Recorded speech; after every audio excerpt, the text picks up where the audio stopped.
A former fire chief suspected of burning down a Spokane business could avoid jail time by making more than $100,000 in restitution. Louis DeVarney is expected to plead guilty to a second-degree arson charge next week.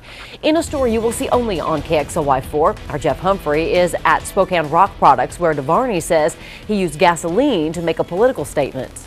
Robin, Spokane Rock Products is a gravel quarry that also sometimes makes hot asphalt.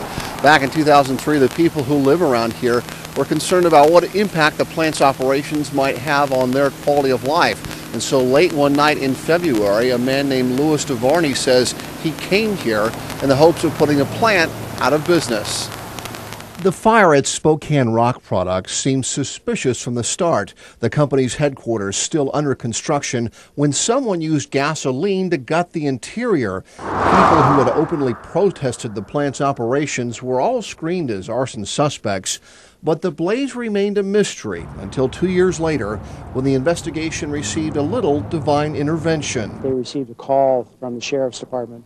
They had received a tip on the fire, somebody that had information that we might be interested in talking to. The tipster, who described himself as a deeply religious man, was one of Louis DeVarney's best friends. Both had worked as firefighters in Los Angeles County.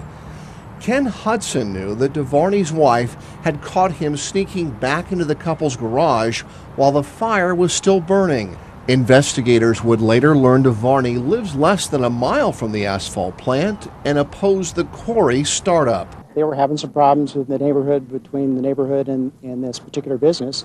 He had gone to a couple of meetings and decided to become involved, and it was a kind of a social activist type of thing that he decided to take matters in his own hands.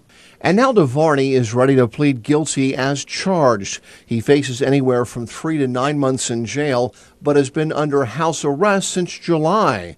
The former LA battalion chief will get credit for time served and likely avoid any time behind bars. And one of the reasons that prosecutors may allow DeVarney to avoid jail time is so that he can make those restitution payments. Fire departments from both Spokane and Spokane Valley want him to pay the cost of suppressing this fire. Reporting live in Spokane Valley, Jeff Humphrey, KXLY4.